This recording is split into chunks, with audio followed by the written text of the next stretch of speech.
Reading from Srimad Bhagavatam, Canto 7, Chapter 2, Hiranyakashipu, King of the Demons. Text 50. Lubdaka, Vipine, Kaschit, Lakshinam, Nirmita, Antaka Vitatya Jalam Vidade Tatra Tatra Pralobayan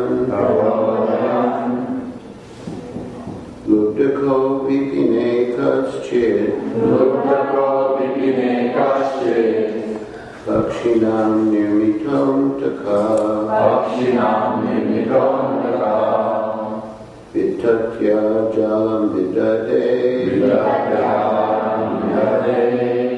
Tatra Tatra Pralobayam Luddhako Vipine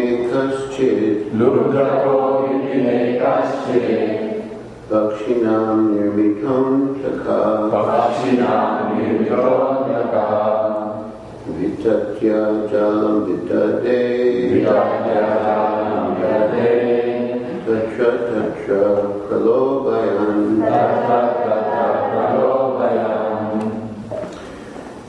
Luddhaka Hunter Vipine in the forest Kaschid some Vakshinam of birds Nirmita appointed Antaka killer Vitatya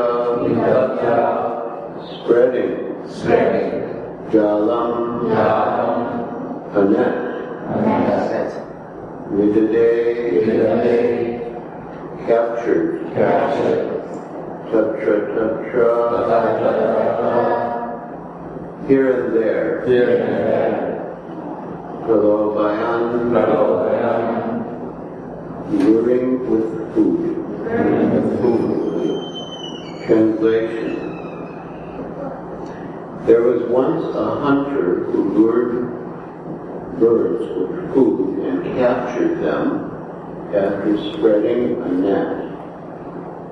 He lived as if appointed by death personified as the killer of birds.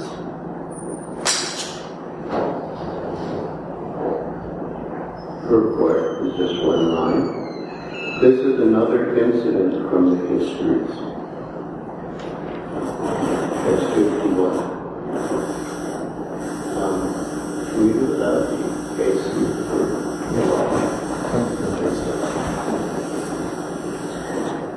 Kuliìga Mishnam Tatra Vichara Samadrishyata Tayo Kulingi Sahasa Luddhakena Pralobita. While wandering in the forest, the hunter saw a pair of kuliìga birds. Of the two, the female was captivated by the hunter's lure.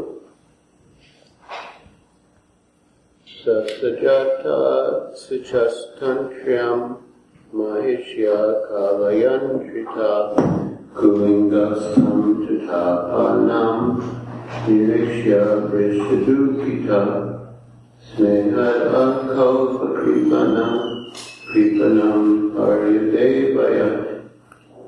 O Queen of Suyajïa, the male kuliìga bird, seeing his wife put into the greatest danger in the grip of Providence, became very unhappy.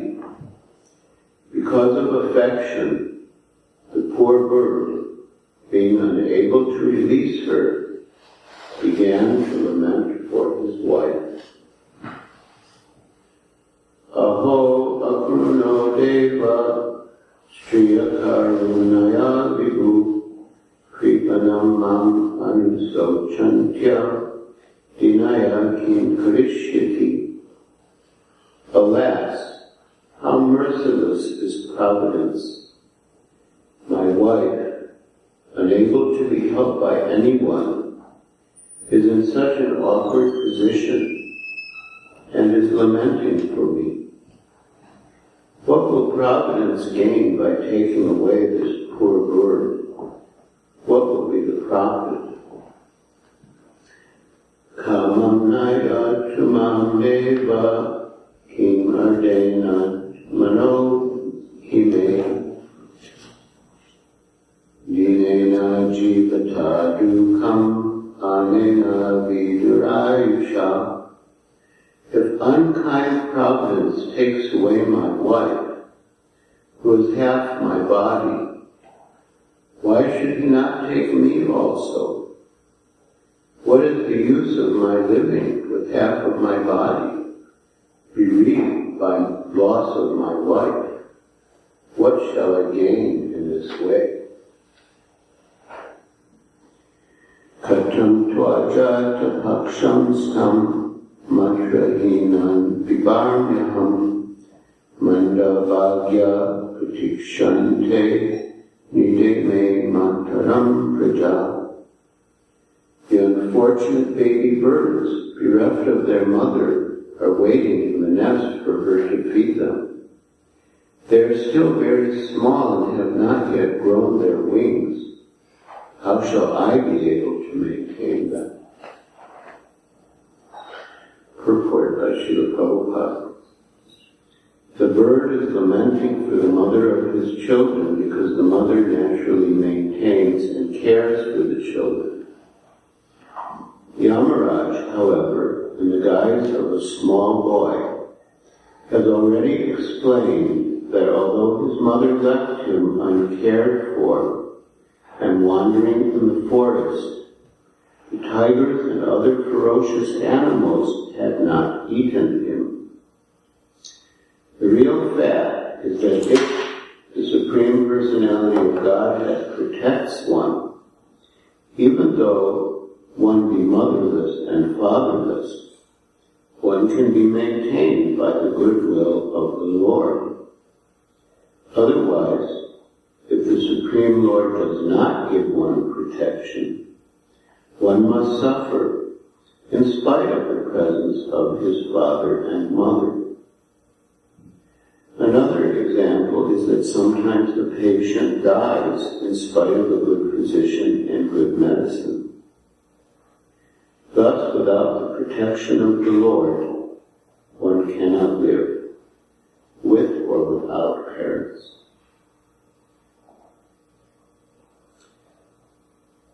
Another point in this verse is that fathers and mothers have protective feelings for their children, even in bird and beast society, not to speak of human society. Kuliìga, however, is so degraded that a father and mother kill even their children in the womb on the plea of their scientific knowledge that within the womb the child has no life. Prestigious medical practitioners give this opinion, and therefore the father and mother of this day kill their children within the womb. How degraded human society has become. Their scientific knowledge is so advanced that they think within the egg and the embryo there is no life. Now these so-called scientists are receiving Nobel Prizes for advancing the theory of chemical evolution. But if chemical combinations are the source of life, why don't the scientists manufacture something like an egg through chemistry and put it in an incubator so that a chicken will come out? What is their answer?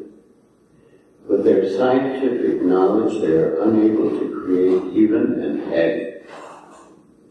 Such scientists are described in Bhagavad Gita as Maya Aparita Jnana, fools whose real knowledge has been taken away.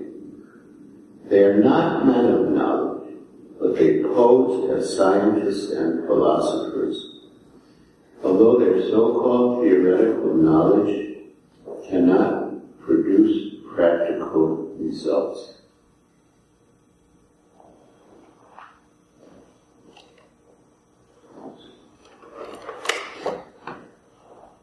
Thank you very much for coming to hear Srimad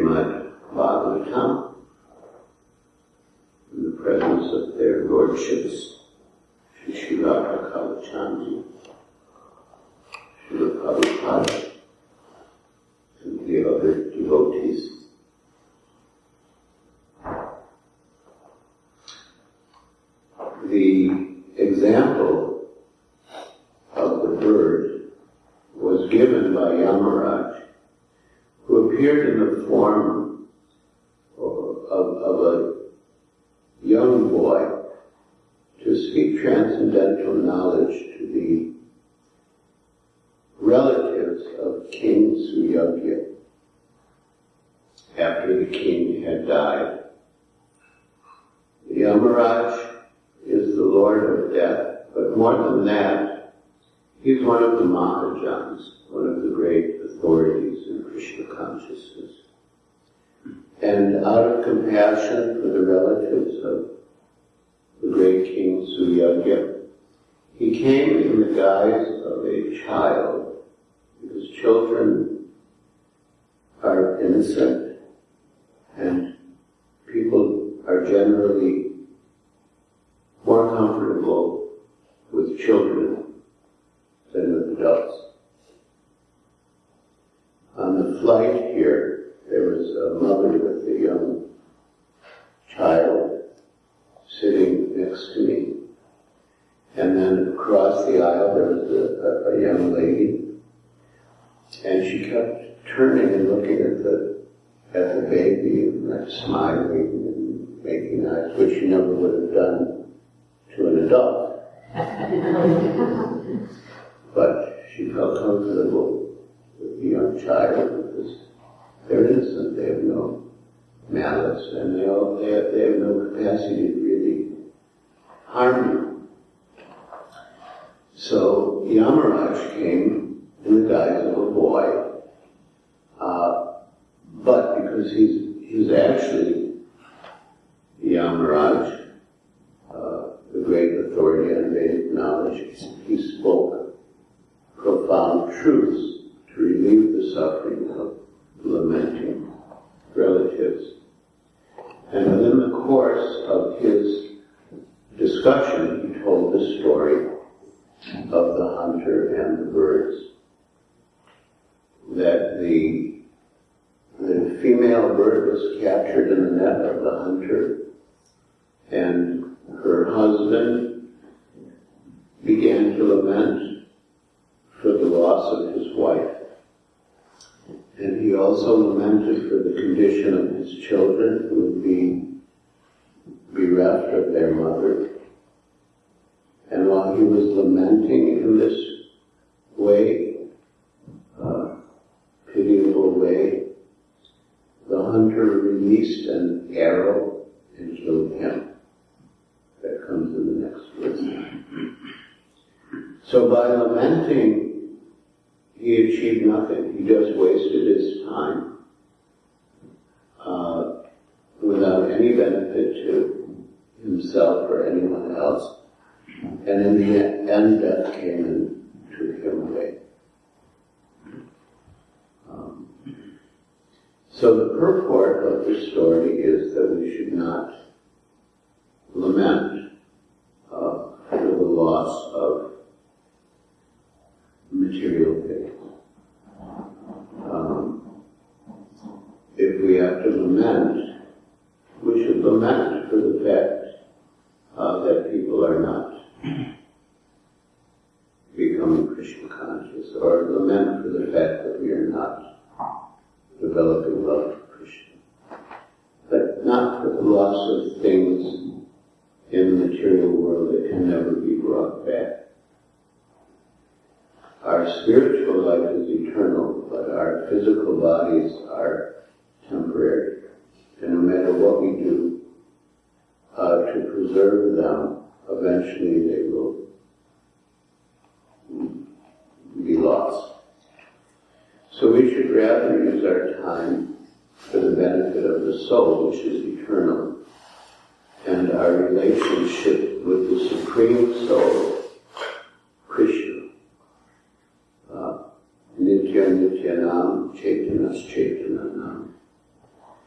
That there are many eternal living beings, but there's one supreme eternal being.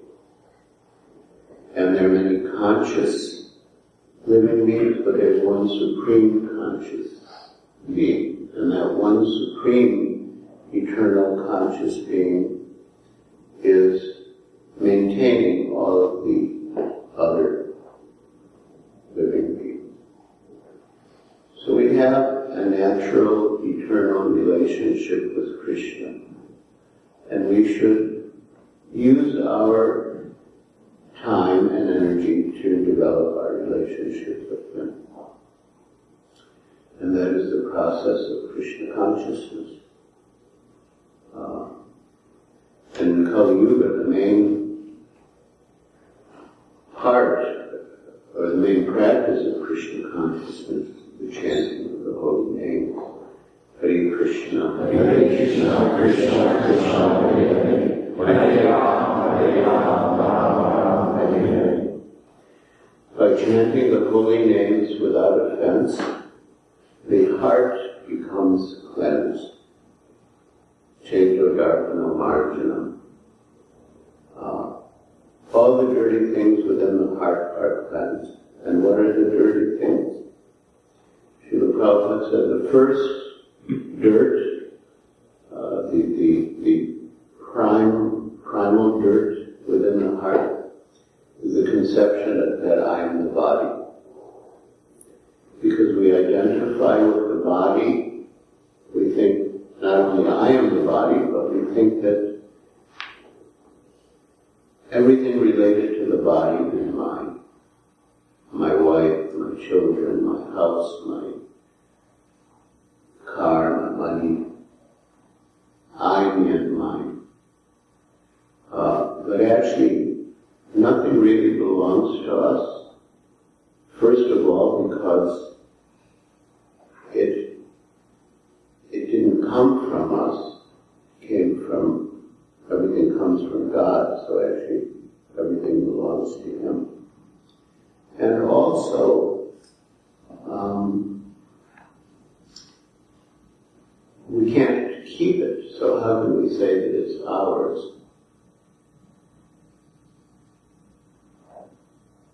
Srila Prabhupada gave the example that on this continent, the original inhabitants were the Red Indians. And then the white men came and took the land away from them and said, this is our land. And now they want to keep foreigners out. There's so many restrictions on immigration because they think this is our land. We don't want it to be taken over by anyone else. So while we're alive, we think, this is my land, this is my house. But time will come and you leave your body, and then where's your land? And where's your house? The man was lamenting for his children. What will happen to my children? In the meantime, death came and took him away. One devotee told Srila Prabhupada that, there's concern that the supply of petroleum will be finished. There will be no more gas to run the cars. And Srila Prabhupada replied that they're worrying, there will be no gas to run the cars of our children and grandchildren. But they're not thinking that they're going to take birth as an insect and into the back of the car. They're so worried about, their children and grandchildren. What about you? You're so worried that there won't be gas to run the car. You're going to be a cockroach in the back seat. So, people are illusioned by the bodily concept of life. And the illusion is strengthened by the statements of the scientists and doctors and professors. Srila Prabhupada mentions chemical evolution, that by some combination of chemicals life began and then it evolved into different, more advanced organized form. But Srila Prabhupada also makes the point that if you're so advanced in knowledge of chemistry, why don't you make an egg? Anyone can take an egg, it's not very difficult. And you analyze the chemical ingredients of the yolk and the white and the shell, and you synthesize an egg and put it in an incubator and let a bird come out. They can't do it. Even though they're so advanced in chemical analysis and synthesis, they can't create life. That's the point. They can't create life. Life comes from life. So that means that life is not a product of chemical combination. Life exists not because of the chemicals, but because of the soul, which is of a different energy. In the Bhagavad Gita, Krishna says that he has two energies. One is the separated material energy, earth, water, fire, air, and space, or in modern language, solids, liquids, and gases. But apart from the separated material energy is the spiritual energy, which are the living entities. So that's our actual identity. We are a spiritual energy. And when a spiritual particle enters into the egg at the time of fertilization, then conception takes place and the body develops around the soul. The embryo develops, and then she takes birth. So the scientists are so reckless in their statements that without any proof that they can produce life from matter, they say that matter arises from a combination of chemicals.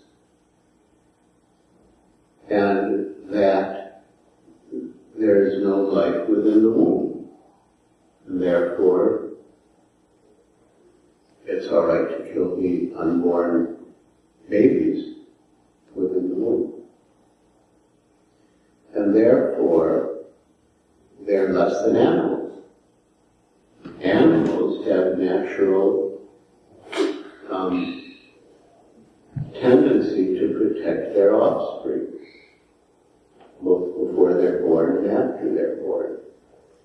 But the human beings in kuliìga become so degraded that they're less than animals. They do horrible things like kill their own children that even animals don't do. Srila Prabhupada had a disciple named Haran Sori, and he was actually Prabhupada's servant for some time.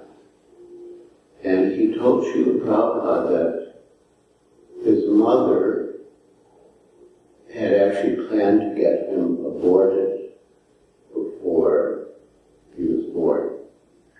And then the grandmother just had it, thought, oh, it'd be nice to have a grandchild, let him live. So good, so cruel to their own children.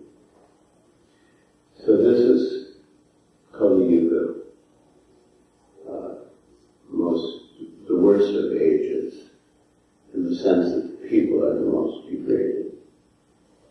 But although it's the worst of all times,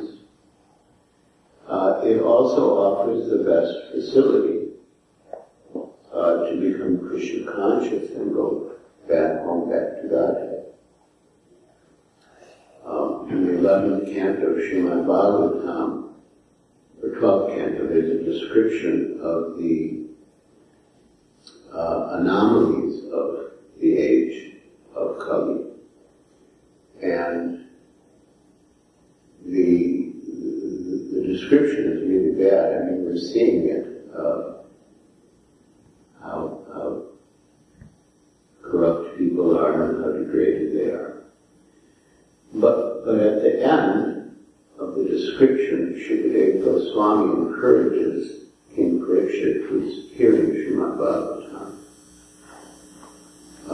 says, Kalo Dosha Giriraja, that this Kali-yuga is an ocean of faults.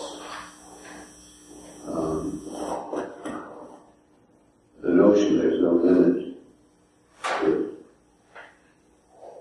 Kalo Dosha Giriraja, Asti Ego Mahagunam. But there's one great quality in Kali-yuga, and that is Kirtanad Eva Krishnasya. Mukta Sangha Parambraja, that just by chanting the holy name of Krishna, one can become free from all material contamination and go back home, back to God. And therefore, we put so much emphasis on the chanting of the holy names. We're known as the Hare Krishna movement, the Hare Krishna people. Because that is actually the only method that can free us from the terrible influence of Kali and elevate us to the spiritual position, where we become completely free from all miseries. Harinama, Harinama, Harinama, Eva Kevalam, Kalona, Steva, Nasteva, Nasteva, Gatirandita. One should chant the holy names, chant the holy names, chant the holy names of Lord Hare Krishna. There is no other way, no other way, no other way for success in the age of Kali.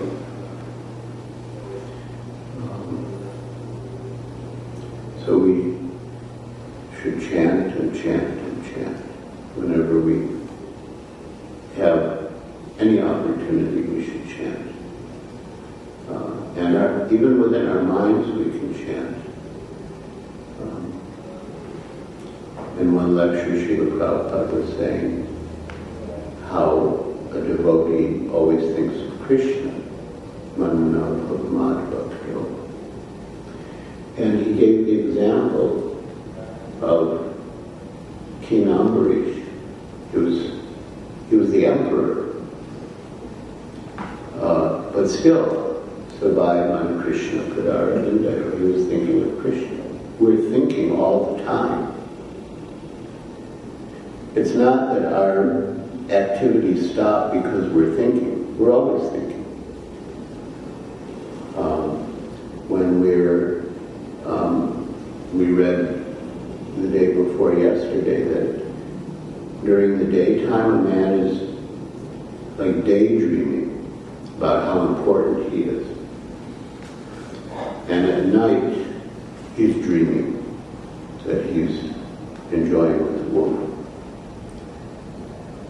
But he's just dreaming day and night. But it doesn't stop his activities. So we daydream and we night dream, but our activities go on. That thinking, of course, that thinking is illusory, but that thinking doesn't stop our activities. We're at the office, we're doing our work, but we're daydreaming. We're at home, we're taking care of the household, but we're daydreaming. We think about so many other things. It's not that thinking interrupts our work. Of course, there's some work that requires concentration, but most work allows us to think about other things at the same time. So Srila Prabhupada is making the point that the thinking process is going on. And all your business is also going on. So think of Krishna, and all of your other business can still go on. Just like King Ambarish. Or Arjuna. He was in the middle of a battle.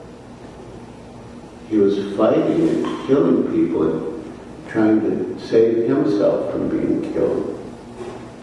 But he was thinking of Krishna. So Manmana Bhagavat Bhakto. We have to think of Krishna all the time. That is Krishna consciousness.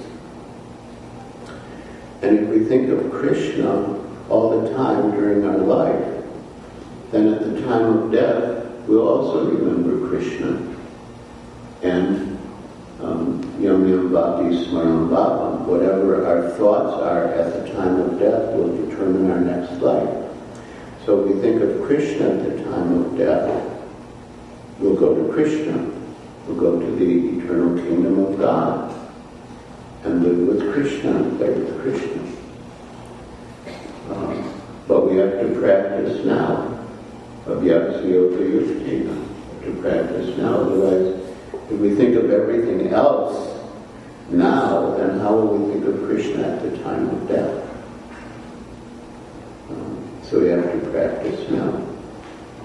And the best way to practice thinking of Krishna is, again, to chant the holy names. Hare Krishna, Hare Krishna, Krishna Krishna, Hare Hare, Hare Rama, Hare Rama, Hare Hare. I always think of Srila Prabhupada's lecture in Los Angeles. He said, don't speak nonsense. Don't waste time. If you've got time, chant Hare Krishna. We're so prone. We think of nonsense and we talk about nonsense. The thinking is there and the speaking is there. We don't have to change the process, we just have to change the subject. So instead of thinking about nonsense, we think about Krishna. Instead of speaking nonsense, we speak Krishna consciousness. And then, at the time of death, Ante Narayana Smriti, we will be able to think of Krishna and go back to Godhead. And then our lives will be successful. And if our family members and friends that we care for also chant Hare Krishna and become Krishna conscious, then we'll all be reunited in the spiritual world. And that desire to hold on to our loved ones will be fulfilled in a completely pure, eternal, blissful, spiritual way. Because we'll all be together in our eternal home with Krishna. And that is the great value of Krishna consciousness, which can be achieved by chanting the holy names of Krishna. Hare Krishna. Hare Krishna. Are there any questions or comments?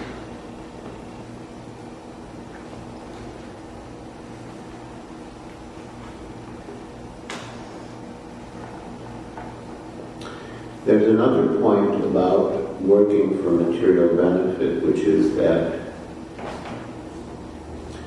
we are allotted a certain amount of happiness and misery according to our past karma.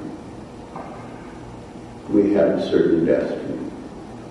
We enjoy a certain amount and we suffer a certain amount. And that is fixed. In fact, that is another argument for the existence of the soul, because if life was simply a combination of chemicals, well, basically the chemicals in every egg are the same. The chemicals in every sperm are the same. So everyone should come out the same. But actually, everyone comes out different. Everyone's an individual. Some people are very intelligent, some are less intelligent. Some are very beautiful, some less so. Some have extraordinary skills and talents, and some are not so fortunate. So why is it that someone comes out, as a brilliant musician? Like Mozart, he was composing symphonies when he was 5 years old, 7 years old.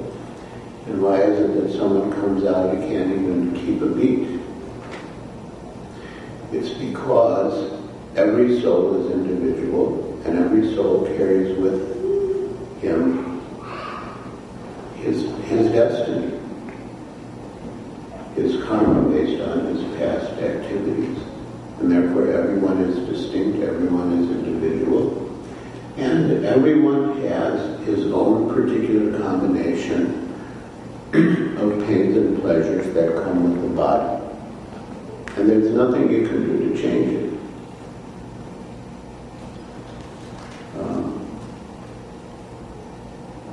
Srila Prabhupada gave the example that just like now, so many Indians want to come to America. America's full of Indians. Well, it's good for the country, but they're everywhere. They're in the engineering schools, they're in medical schools, they're in the computer industry, in the motel industry, because they think that if they come to America, they'll enjoy more. Generally, that's why they come. So previously, before the age of intercontinental air travel, within India, people would think if they went to Calcutta was the great city in India, so they would think if they go to Calcutta, they'll become happy. So in Indian languages, the word for forehead is the same as the word for destiny. And the idea is that your destiny is written in the lines of your forehead. They also say it's written in the lines of your palm. People who read the lines of your palm, oh, you have a long lifeline. So, same with the forehead. So, there was a saying that even if you go to Calcutta, your forehead will go with you. Meaning, your destiny will go with you.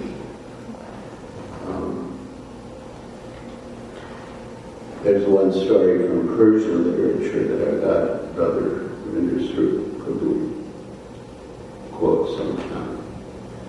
That there was once a wealthy man near Baghdad, and he sent his servant to the marketplace, to the bazaar, to purchase some things for him. And in the marketplace, he bumped into death personified, literally. And death personified looked him right in the eyes, and the servant became terrified. He thought death is coming to get him. So he ran away from the marketplace, went back to the master's home and told him what happened. And he said, death has come for me. I'm getting out of here. I'm going to Samara. And he fled to Samara. In the meantime, the master went into the bazaar, and there he also saw death personified, and he asked him, my servant said you jostled him and you looked at him with menacing eyes. Why did you do that? He's terrified. And Death Personified said, no, I wasn't looking at him with menacing eyes. I was just surprised to see him in Baghdad, because I have an appointment with him in the afternoon in Samara. So we can't escape our destiny. We can't escape our destiny. Our destiny will follow us. So the conclusion is that we should not waste our valuable time and energy trying to increase our pleasure or decrease our pain in this body. Because a certain amount of pleasure and pain is destined to come to us with the body, based on our past activities. Rather, we should use our valuable human form of life to realize God, to advance Krishna consciousness, because our destiny will come.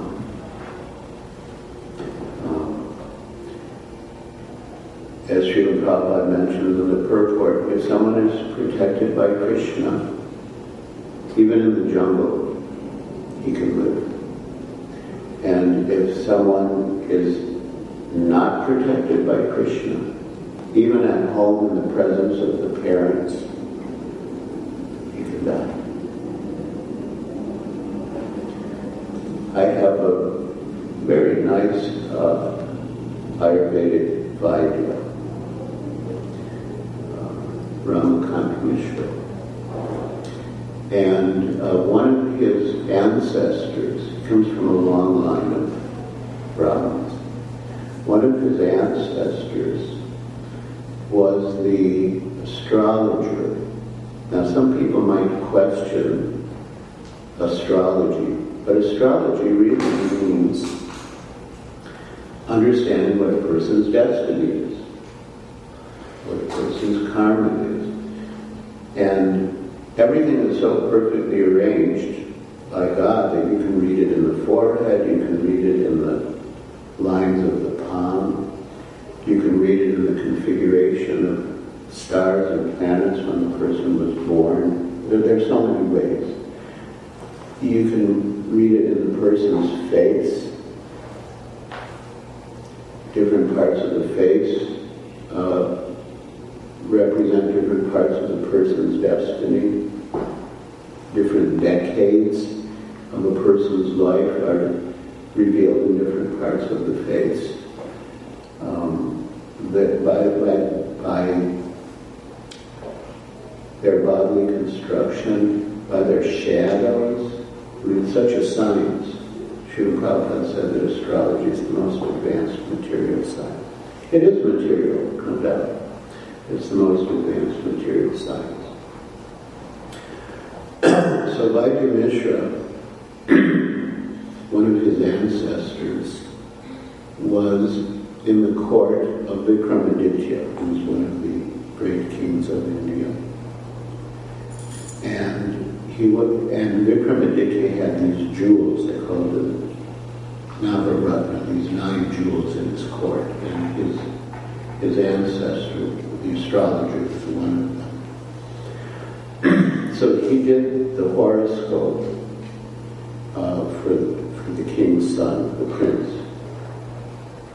And he concluded that on such and such day, the boy will be killed by an animal. And so the king was very upset. He consulted other astrologers. They said, no, he's not going to die. So the king was very happy. And, those kings wielded a lot of power. And, so the king, he didn't like what the other astrologer was saying, so he put him in jail. So the appointed time came. So the king made all arrangements. The prince, young boy, was not allowed out of the palace. There were no animals allowed in the palace. There were guards around the boy, and the day passed, nothing happened. So the king was very happy, everyone was very happy. Then in the evening, as the boy was walking into his bedroom to take rest for the night, a flag, not a cloth flag, but like a metal flag, actually was gold, with the king's insignia on it. Somehow it fell from high up on the wall and struck the boy on the head and killed him. So then, apart from all the lamentation about the death of the boy, there was the question, what? He said it was going to be an animal, but then they looked at the king's insignia, and it was a boar. He was killed by the boar on the golden flag in the king's palace. And so then the king released the astrologer. He got the name Varaha. Varaha means boar. Varaha Maher. And then the king reinstated him in his court and gave him a big reward because he felt guilty because he thrown in jail, and actually he was right. So destiny, you can't escape our destiny. The only thing we can do is become Krishna conscious. And it just so happens that because Krishna is the Supreme Lord, the Supreme Authority, he can change our destiny if he wants. He's higher than destiny. Materially, we cannot escape our destiny, but if we surrender to Krishna, sarvadharman pratyajya mamekam sarvam vraja aham tvam sarvapapebhyo mokshaya isyami masucha. We surrender to Krishna, he will free us of all sinful reactions. And that's why we suffer, because of sinful reactions. So he can actually change our destiny. Like once an astrologer, we were with Srila Prabhupada in Indore, and some astrologer came. We were very new in India, we didn't know how to respond to different situations. So we asked Srila Prabhupada, he wants, like this is a service, he wants to look at our palms and tell our faces. So Prabhupada, I guess, took it in a light way. He said, yeah, let him come. Let him say what he wants. So he's going around to the different devotees, telling them their futures. And then after he left, we asked Srila Prabhupada, what about all this? And Srila Prabhupada said, it doesn't affect devotees. Because just by clapping your hands in the kirtan, all the lines are washed off. So you're free from all that. So we should surrender to Krishna and depend on Krishna. And whatever happens materially, there are going to be pains and pleasures in any case, whether you're a devotee or not. But at least you'll be Krishna conscious, which means that internally you'll be happy, no matter what happens externally. And at the time of death, if you think of Krishna, then you go back to God. But superficially, it's true. Ordinary people have suffered and joy, and externally devotees also suffer and joy, but internally it's different. Sometimes people say, well, you chant Hare Krishna, you die. We do drink alcohol and we die, so it's different. And eat and drink and enjoy. Srila Prabhupada gives the example of the cat. The jaws of the cat. When the jaws of the cat get a rat, that's death for the rat. the rat is finished.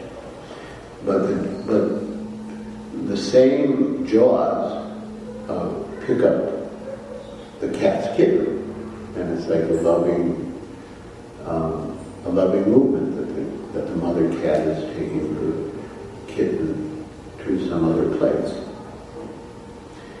So the jaws of death, for an ordinary person, it's just like a cat pouncing on a mouse and devouring it.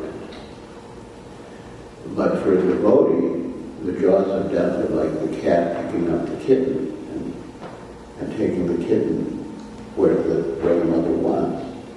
So for the devotee, death means that Krishna is taking us back home, back to Godhead, to live with Him. And for ordinary people, death just means the body's finished and everything that they loved that was related to the body is also taken away from them. So yes, superficially everything seems to be the same. But internally, the devotee's consciousness is different. And not only is his consciousness different, but the reality is different. Ordinary people are just suffering the reactions to their karma, whereas devotees are experiencing the loving care of Krishna. Hare Krishna. Any questions or comments? Yes? Well, on the point you were making, the last point about our destiny and how that is basically fixed, and that the solution for us is to surrender and not necessarily have to experience, or at least be able to experience from a different perspective. Could you say that since we may not be able to fully surrender, I mean, it's a process, it's difficult sometimes to fully surrender to Krishna, but to the degree that we surrender, our destiny and the pains that we have to experience are mitigated? Is there like a relationship between them? Yes, he's saying that if we surrender to Krishna, Krishna takes charge of us, but we may not be able to surrender all at once. So is it true that to the degree that we surrender, to that degree Krishna takes care of us and we're free from our past karma? That's true. That's true. It really depends on the quality of our chanting. But if we chant without offense, we become free from sinful reactions. There are 6 results of pure devotional service. And the first is klesha, which means relief from material distress. And the second is shubhada, which means pure devotional service bestows all auspiciousness. And those 2 effects are experienced in this stage of sadhana bhakti. Then there are other 2 experienced in the stage of bhava bhakti, in the last 2, like Krishna Akarsha, one attracts Krishna. That comes at the stage of prema bhakti. But this, relief from material distress, that comes in the stage of sadhana. But one should practice seriously. One should try to chant attentively and avoid offenses. And one can feel it as soon as he joins. Not even as soon as he joins, as soon as he chants, you feel relief. And shubhada bestows auspiciousness. That auspiciousness has different aspects, and one of the aspects is happiness. So even in the stage of sadhana bhakti, one experiences happiness.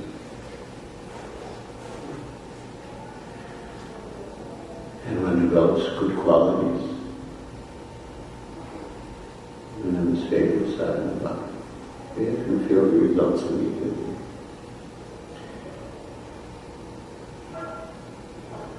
Well, even more so as you continue to progress. Any other questions or comments?